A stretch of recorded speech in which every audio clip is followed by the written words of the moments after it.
Hello, everybody. Welcome back to 21st Century Renaissance, and welcome back to another open interest newsletter breakdown on GameStop. I'm your host, Dr. Michael LoPiano. It's wonderful to see you all once again. Today, we are approaching, yes, an important technical indicator that Roaring Kitty himself pointed to back during our price events in 2020 to 2021. If indeed this technical support does indeed hold up, it will suggest that we will continue along that pathway that was established in 2020 to 2021 in the next few months.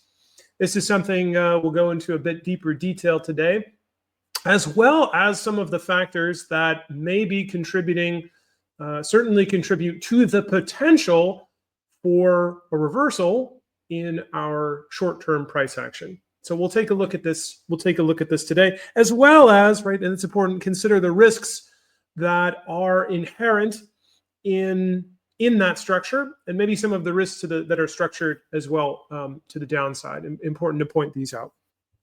So so let's hop into our article for today. If you're joining us for the first time, today's article is one of the sort that I post every trading day on my X page prior to market open. If you're watching this on YouTube, you can find it linked down in the description. If you're watching this on X, it is, of course, pinned at the top of the page.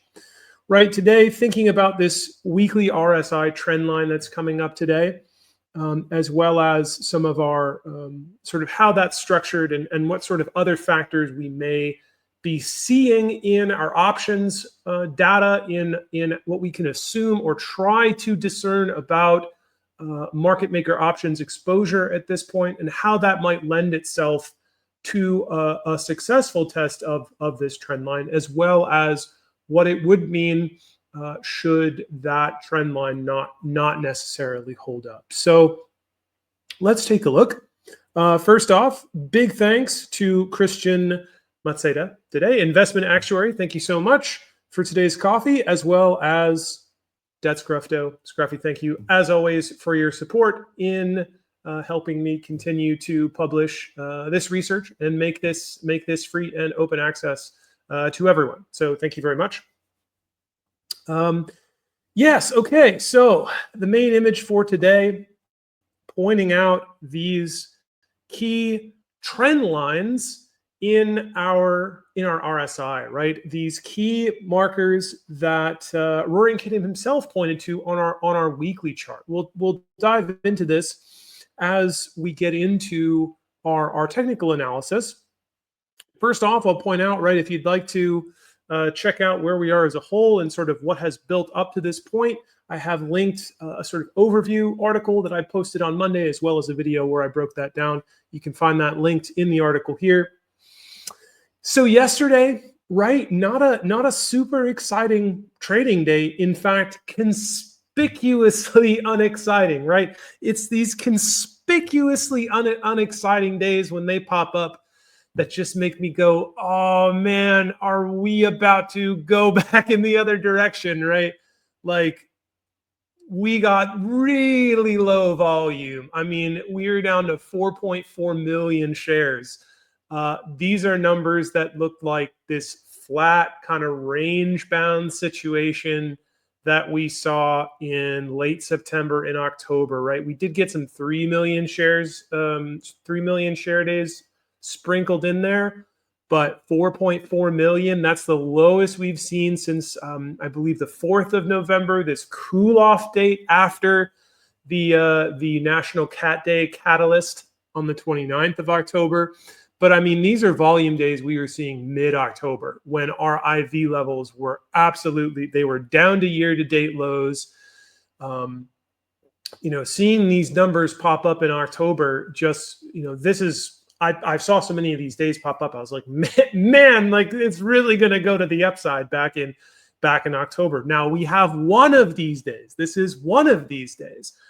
But I'll also point out that in October, it had taken us months to grind down slowly to those deep IV lows. what we saw yesterday was we got below 85%, right? So 85% in terms of our 30-day IV as reported by Schwab. That's into those ranges. It's about the upper third of those IV ranges from September, October. So it's low. It's low. It's not, those crazy lows like we saw in October, which were down at like 68%, right? Dip below 69%, 30-day IV. But it's low. And in fact, on our 10-day IV, our 10-day implied volatility, it was down to basically what we got for that one day, right? The one day, that bottom after our Q3 earnings report. So I guess that would have been the 13th of December. So IV is low, and we've gotten to this low very fast. That's what's different there. So we dumped off on Friday pre-market and at open. Our IV, our 30-day IV, went up to 135% on also low volume, unassuming trading activity on the day before. The market closure for Jimmy Carter's National Day of Mourning, went up to 135%. That means we have dropped in 5 trading days. In 5 trading days, we've dropped 50 points. 50 points of IV, 50 percentage points of 30-day IV. That's a huge drop in 5 days. We haven't seen that type of a drop that fast in IV in, I want to say it's been since like May is when I want to say we got that type of drop. Let's hop over. I want to take a look. I don't think we've seen anything quite that pronounced as a drop in IV. Yeah. Basically since the June price action. I mean, that was much bigger, but even kind of the cool off from 135 back there, it took something like, it took a whole month for IV to drop from 135 down into like the 90s, the 80s, which only popped up right around the time. Yeah, it took from roaring, basically the 17th. So it took mid-June. So post-June, so June OPEX until July 22nd is what took for us to drop from 135 IV down to like 90, 89 in this July period. That's the last time we had that take place.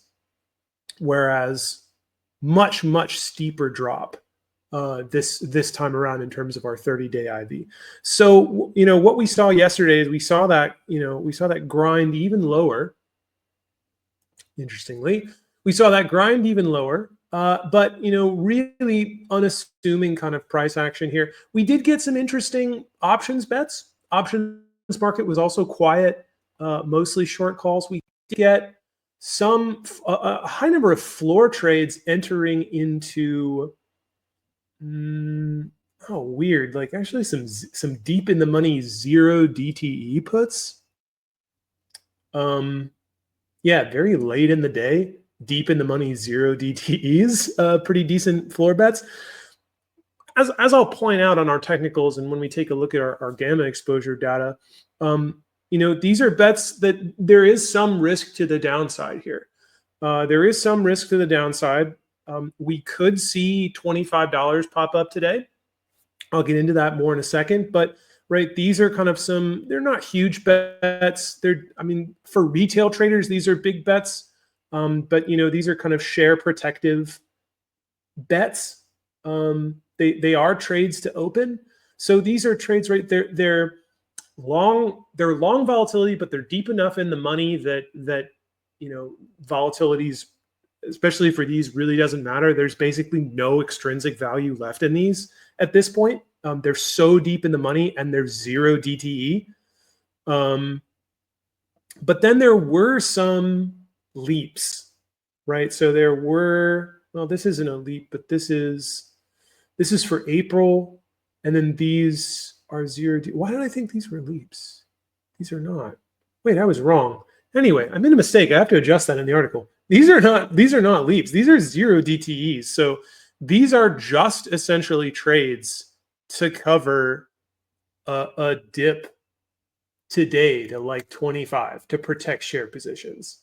Is essentially what these bets are, in case somebody comes out and just like dumps a ton of shares on the tape, something like that. We did see some of those come in,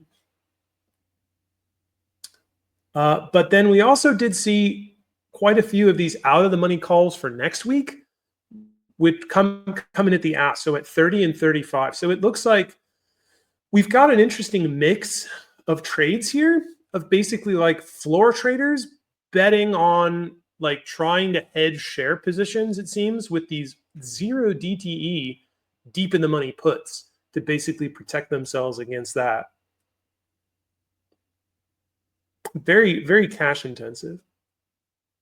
And then also spending, opening several thousand contracts, 7 days to expiry, to bet on probably something like an IV reversal today, given that IV is so low. We've reached these lows so quickly. There is still so much, right? Like, okay, a ton of premium value has been taken out of the contracts that are on the board. Market makers are probably very happy with our recent action, with the successful execution of shorting us through that $30 support before OPEX. But see, all those contracts are still there, and there's still all of that potential for gamma and delta hedging at some of these contracts that are closer to the money, especially at $30. And so there is a lot of potential that if we get this kind of volatility reversal, if there's some sort of catalyst that comes in that starts buying, it's going to cause a large magnitude. There's still a large magnitude of potential dealer gamma and delta hedging that can come in and then move the price up. And as that does, it can start this IV, delta, and gamma kind of feedback loop to kind of squeeze the price up really quickly. So there's kind of this perfect storm that's being set up, that has been set up to this point. What it seems to me is these trades are indicative of, okay, there could be a lot of short volume, right? As we did see here overnight, we saw briefly the number of shares available to borrow. We've seen that top back up to 1.8 million. That tracks with what institutions are trying to do in these volatility cycles. So right, as you short the price and you FTD those shorts, as you push the stock down, you decrease volatility and you sell that volatility. You collect cash from selling that volatility, which provides liquidity, which then you can then, as the price is moving down, you very slowly use that cash to buy back shares that you've formerly shorted in a previous cycle. You then take those shares, right? Maybe you're probably doing that in a dark pool in kind of chunk orders, not very big, but chunk orders, so that you can cover those FTDs that you had earlier, close out those trades at a price, right? So like these Thanksgiving shorts that entered around all throughout basically that kind of late November period, early December, the price is finally to a level where they can go and they can start, through this past week. I'm sure they've been buying up shares in this, these upper 27s, lower 28s, and kind of backing out of covering these positions from back then that they may have been juggling for the better part of the past 5 to 6 weeks. So we do have, right, the number of shares available to borrow has gone up considerably. So we are seeing liquidity increase, which is what you'd anticipate from this stage of the volatility cycle. They could go ahead and try to, short the stock again. This is ammunition that they could do this. They're not in these liquidity restricted conditions, say like we saw last week or the week before. Basically throughout all of early January, the stock was in a liquidity crunch. Not what we've been seeing this week, not certainly not what this suggests here. So there is a potential for this. But okay, if this does occur, what does that mean for our framework? What are we really looking at as a whole here? What is there to give us some sort of forward guidance, or give traders, institutions, some forward guidance as to how to direct their trades, how to direct their investments, how to direct their hedges, how to position themselves in the next in the coming, say, weeks and months?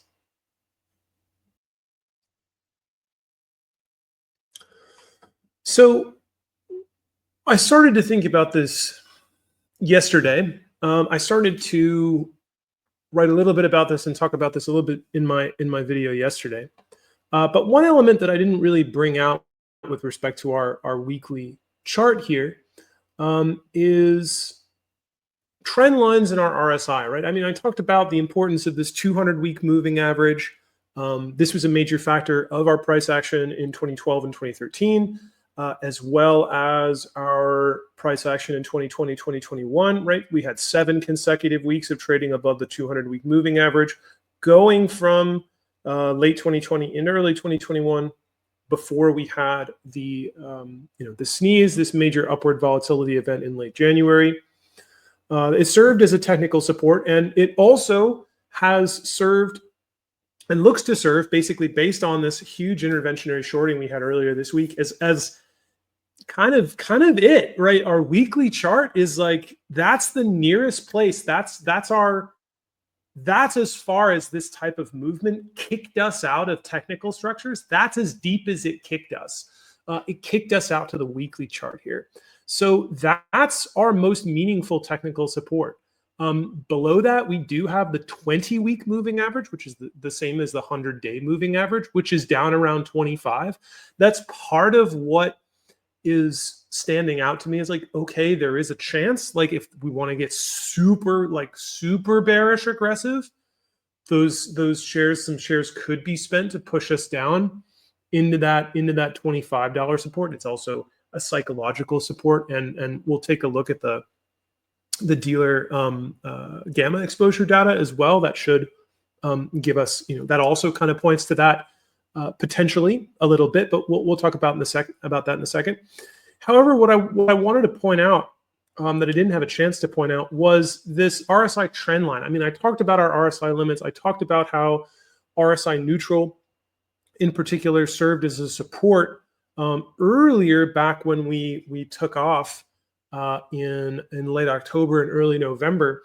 But really what I didn't point out here was that on Roaring Kitty's chart, his green line here is actually a trend line, right? He's not like saying, hey, look at this circle.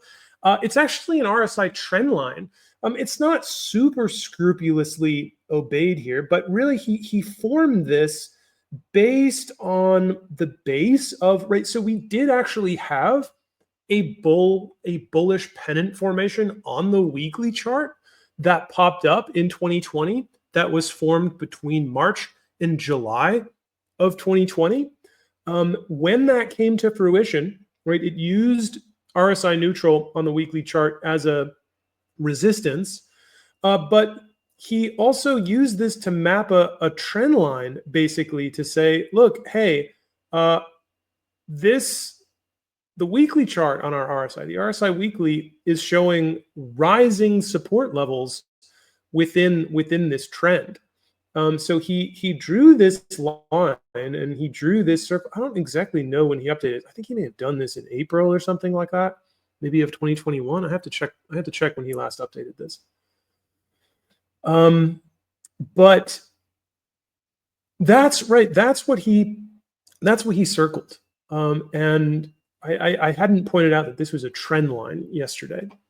So I thought, okay, well, are we looking at something similar? And yes, actually, as of right now, we had that same kind of formation. We had the same bullish kind of pennant formation. We see it in our price here. You can see it in the price action here. And we formed a trend line not only with the base of this pennant, but then with the tip of the pennant. Okay. But then I thought, okay, right, I can extend this out here and we can see, how back here it kind of dipped down a little bit, continue to respect this kind of trend line. And it looks like we're in position to do that now. But okay, is that really, is that forward predictable? Because if it's not forwardly predictive, then institutions who would use that to time up major entries and plan a big reversal, they're the ones who trigger that stuff. Even when Roaring Kitty tweets, it's not him that's driving that. He does not have the money to, it's not him that goes out and borrows 1 million shares and shorts the stock. I mean, he can enter into these trades to make the stock go to the upside, like we saw back in May, where he bought 120,000 call options. But we're not seeing that, right? That's not what drives our price action on these big volume days. We don't see him enter into these types of trades unless somehow he's got some kind of proprietary trading algorithm that he runs out of his garage. It's not him that does this. It seems to be some sort of institutional reaction to maybe what he's doing, right? That it seems to me perhaps that he anticipates certain institutions timing these moments and then possibly adding a little bit of fuel to the fire, or if the incoming fire, with his tweets, something like that. Hey, maybe even institutions are building the expectation of his posts or his tweets into how they time these volatility cycles. I'm not sure. I don't want to go too far out on a limb here, but my point is, if the technical indicators are not forwardly predictive, then institutions are not going to drive, they're not going to use that indicator to drive price action. They're not going to use that in order to plan their reversals if they don't consider it a meaningful technical indicator. That's the operative factor there. So was this forwardly predictive in 2020? Is this forwardly predictive now? So I put this into our charts. And I said, okay, well, let me draw a trend line just using that pennant formation, right? Because it seemed to me that in 2020, 2021, Roaring Kitty used that RSI pennant formation in order to anticipate that, with these tweets of him trying to argue for the bull case when, GME was already up. We had gone through this formation, just like right now we're going through this formation that, trying to argue the bull case after having this price action, right? Because Michael Burry, for example, exited the trade here. I think he sold his entire position when GME hit $30. So, he was in at 3 and out at 30. A 10x trade, makes sense. When you're up 1,000%, it makes sense to exit that trade. But, Roaring Kitty was saying, no. It could still go higher, right? We're just barely overbought. And so he was trying to make the bull case after this formation by saying, look at this, right? Trend line, RSI trend line. It's going to, okay, yeah, we hopped up here, but we're barely overbought. We're barely overbought. We still have this. We haven't run out of room yet, really, on the RSI. And so he looked to, I plotted this. I started the trend line from the base of the pennant, took it up to the point where the pennant diverged, and then we started breaking out to the upside. And then I just, rather than redraw it, because I didn't want to use hindsight bias, rather than say, okay, well, I have to make this point, and this point connect, I said, okay, we're going to get rid of these points, and we're going to say, all right, to hell with these points. If the line doesn't connect with them by virtue of these 2 points, right? If this point and this point are not forwardly predictive, if they don't connect with those supported RSI levels that happened in December, then December and what would this be? Yeah, and early January, then it's not forwardly predictive. Then it's not a forwardly predictive trend line. But sure enough, this is what I plotted, and it ended up being a forwardly predictive trend line. I just plotted these 2 points and then said extend to the right infinitely, and yeah, it was forwardly predictive.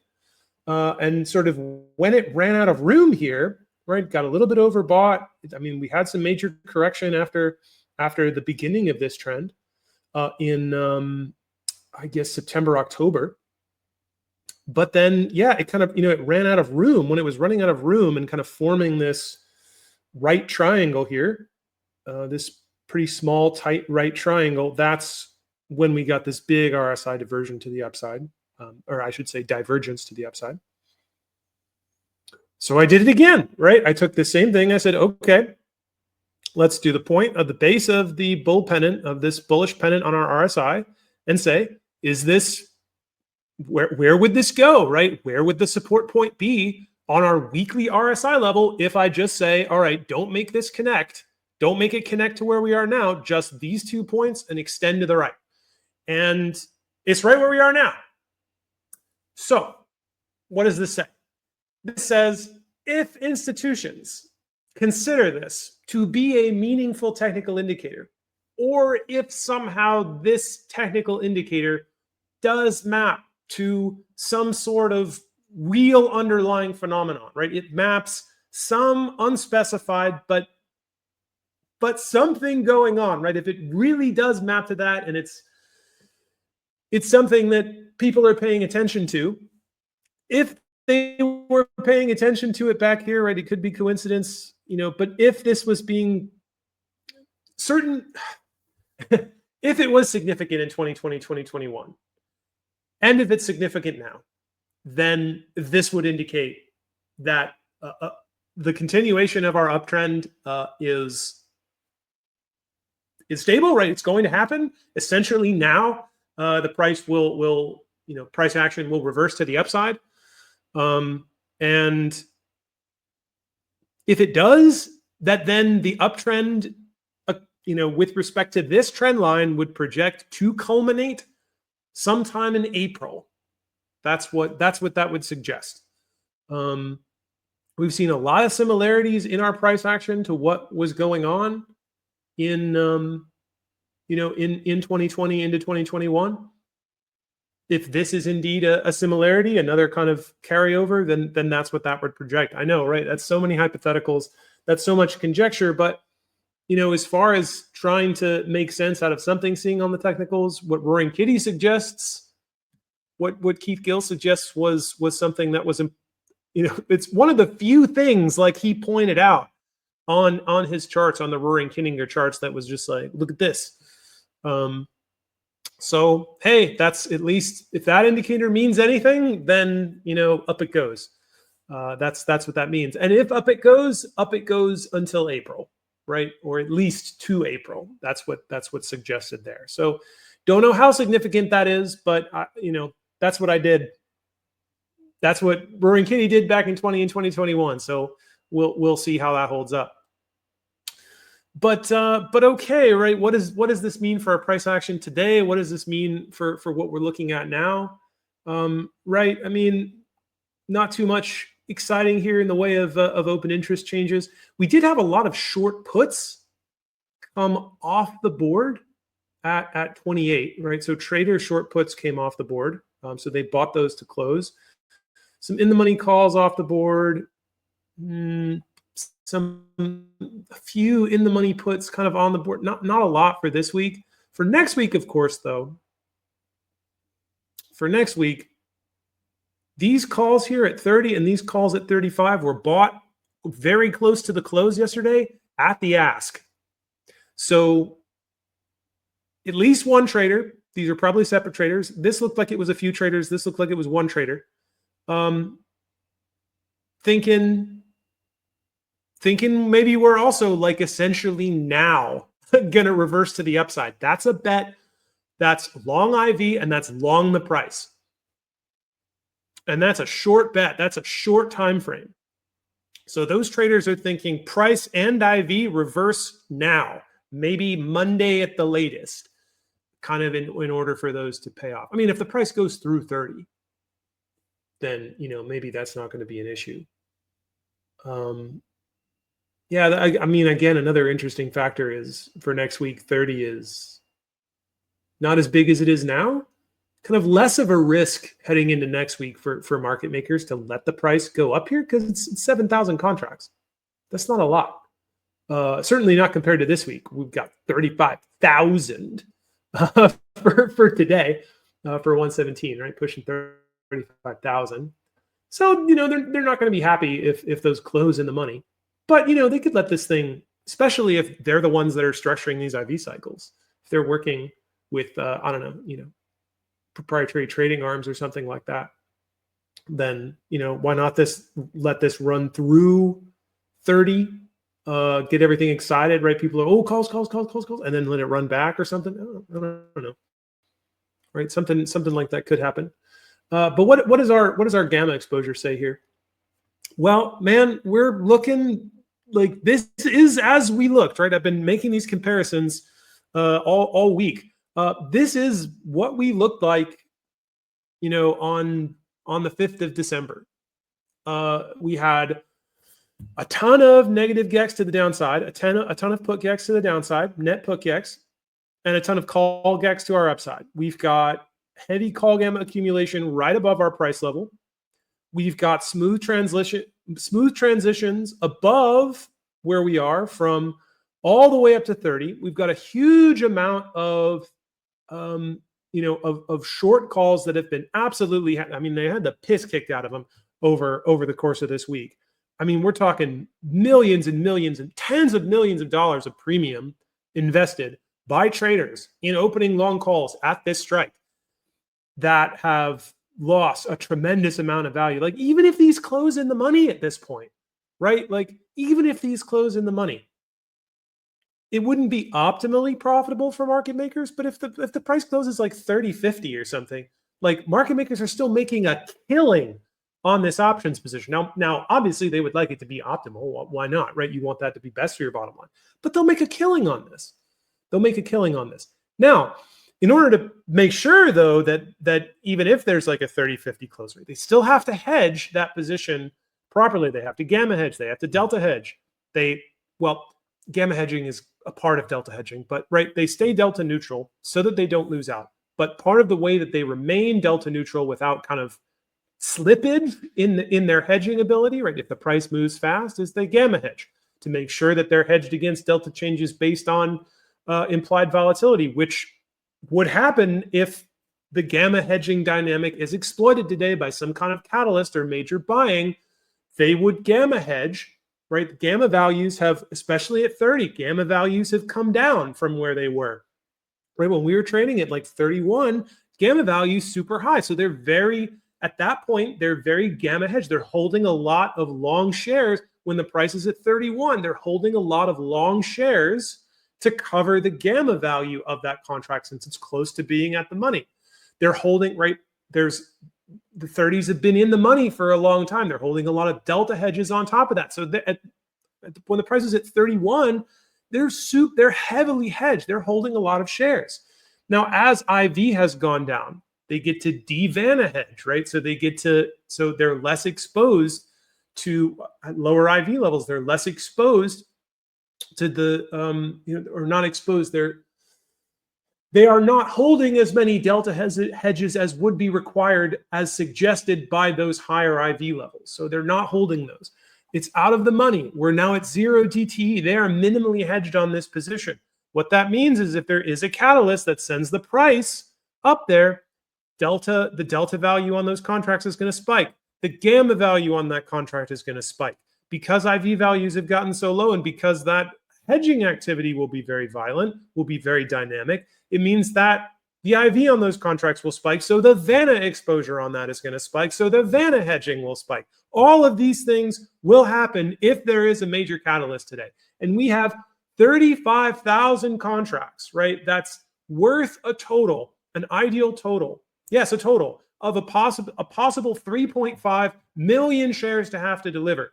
If a catalyst comes today, right? It could, if it's a million shares, right? If a long institution comes in and drops 1 million shares, that's going to be enough to send us up this ramp. It's going to send the 28s, right? The 28s have something. What's our exposure to 28? What are we looking at there? Open interest at 28 is 7,000. So that's 700,000, right? If they can get those to come in the money, if somebody drops, 1 million shares of volume or something like that, and just walks it up this chain, that's a lot of hedging, right? That's 3 million shares of hedging. That's, will take place, maybe close to that. I don't know, maybe 2 million. That if the price gets close to here, they're going to have to buy that. Dealers will have to buy that in order to hedge that position. Not to mention this stuff that's above there that they've, been able to ignore up to this point, right? That they've been able to shed hedges for as they've been out of the money, subject to a negative charm regime, meaning if they're short those calls on their books, they're buying hedges to cover them. But as the deltas on those go down over time, then they can shed their delta hedges as that occurs, right? They're minimally delta hedged on these contracts that are above 30, certainly because that's such a big gamma exposure position in the first place. The probability that these will go in the money are very low, that these will close in the money are very low. So they have very few hedges that. But if we get a volatility event that moves up in here, they will be doing a lot of buying. Now, that is not to suggest that has to happen. Absolutely not. Like, that structure is in place to be exploited if an institution wants to come and drop the buying pressure, wants to come and try to trigger that, wants to take that risk. Obviously, if Roaring Kitty comes and drops a tweet, maybe that risk is lesser. We do have those aforementioned signals. If the weekly RSI stuff matters, that's a strong signal. Volatility reversal is on their side. IV is so low. We do have some traders who are betting on this type of reversal. Now is the best chance for this type of reversal, for this kind of explosive movement to the upside. Not Monday, not Tuesday. It's now, because now is when we have all of this OI that is still on the board. This level of hedging, this level of responsive hedging of dealers responding to that type of catalyst is not there for next week. This is the last day for that type of thing to happen at that magnitude. Certainly, if you went in on $35 calls, it seems to me that that's the type of thing you're betting on, not on some kind of $1 or $2 reversal over the course of 3 days next week. That's not really going to pay out for you compared to the risk. But a big upside reversal today, I can see that. Now, of course, you could just say, if you have those, if you're holding those calls, you could just go, oh, didn't happen, on at the end of the day today. If it's like 3:30, I don't know, it's probably not going to happen. Or Monday, you could just say, okay, I'm just gonna cut, right? Cut the losses on it. It's not going to lose that much value over the course of today if you entered last night. It will next week, but on top of that, need to point out this negative gamma environment, right? Referring back to what we took a look at yesterday, we do know that 27, this is a little deceptively negative, right? We have the put gamma at this position. A fair bit of it on dealers' books is right. So traders are short these puts, or net short puts at this level, which is not common.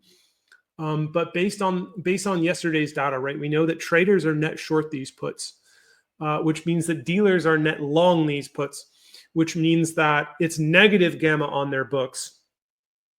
And it means that they're buying shares to stay gamma and delta neutral with respect to that negative gamma on their books and that negative delta. So what that means is, as this position is approached and the negative delta goes up as these puts might go in the money, those puts are long on their books. The negative deltas and the negative gamma is increasing as that position is approached, which means then dealers go and buy shares to hedge that to remain neutral. So 27 is actually deceptively strong, not 27.5. 27.5 is actually a properly volatile, properly gamma negative position. Dealers are net short those puts at 27.5, which means it's positive gamma and positive delta on their books, which means they're hedging those positions by selling shares as that's approached. Not 27 though, so that's very interesting. Not sure about some of these positions down here, 26, 26.50. Kind of hard to discern from the order flow. But basically, if we were to come out, if an institution were to say, all right, I'm going to throw 500,000 shares, I'm going to throw 800,000 shares. Now I'm going to borrow those. I'm going to direct short, through these levels. I'm going to blow through 27, and I'm just going to push this because I want to see that test to 25, right? I want to see 200 weekly gone. I want to see us push down to that 20 weekly, that 100-day moving average. I want to see 25. I want the price down there for whatever reason you want to open yourself up to that. I mean, that's tough, because then that's basically saying, if you're going to risk that, that's basically saying you think you can cover that position below 25 at this point. You think that that's going to cause some kind of capitulation in the stock, where you can FTD that position and then kind of slowly over the next few weeks, the next month or so, like cover those FTDs by buying. If you're entering at 27, 26.50, 26, if you can pin it down there, maybe. I don't know any catalysts off the top of my head coming up for later January or February. So maybe that's your plan, right? So like, I can see that unfolding. I mean, I figured something like that type of move was going to happen after January OPEX if we got no catalyst this week. Didn't foresee it happening prior to January OPEX. I mean, I guess I underestimated. I didn't calculate the risk. I don't see their portfolios. I didn't calculate out these risks. But my point here is, someone could do that. Someone could do that. That's not, say, structurally not configured, but at least from kind of my my laptop trader and research perspective, that definitely opens them up to a fair bit of risk. I would say that's a tough bit of risk, but it can happen. So I mean, these are the dynamics in play. Right, close this out again by accident. Right. IV, I talked a little bit IV. Yeah, we're getting down to these lows that we saw, as you can see, right, in that we saw like kind of early November. These upper ranges that we saw in late September, early October here, right? Very low. We dipped down to where we were after Q3 earnings. So after that IV crush, we're at that level of IV. So, I mean, at least from that wouldn't suggest to me like, oh my gosh, it's not the same magnitude of IV low that we saw in late October, because that screamed to me that we were going to have a big IV reversal, because it got to the levels that we saw in April before the May-June reversal. We're not down to that level. That would say, oh, huge IV reversal probably coming up. But do we get kind of an IV snapback, like up to 100 or 105 or something? Maybe not all the way back up to 120 or 130, but back to 105? Seems like there's a good chance for somebody who wants to try to exploit that. So it's in place, right? These are the two structures. Do I know what the players are going to do? Absolutely not, right? I have no idea. They're like, I don't even necessarily know the faces on the players going into this today, but I do know that this is the structure I see. This is what's in place, implied volatility wise, technical wise. This is what, from looking at the options data, what I can see, some traders, maybe some bigger retail traders or very small institutional traders who are playing this are trying to do. The structure is there for a heck of a gamma / volatility squeeze today. If the right people decide they want to set it off, they can do that and kind of reap some pretty good rewards. But the liquidity is also there on the short side to try to head that off at the pass and kind of force that down at the risk of exposing themselves to reversal then at 25. So, yep, I don't know what they're going to do, but that when I look at our landscape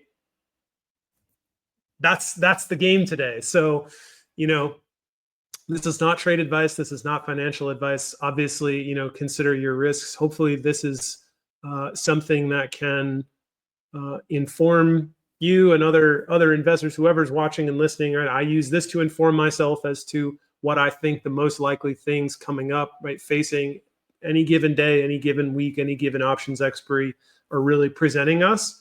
And,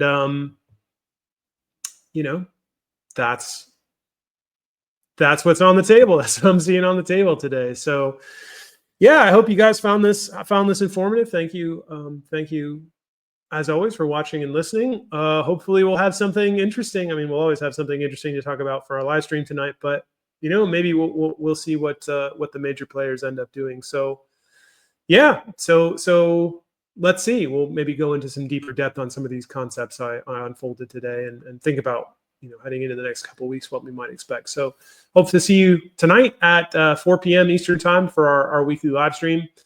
Thanks very much again, everyone watching and listening. We'll see you next time. We'll see you tonight, I should say. Yeah. Okay. Take care. Thank you.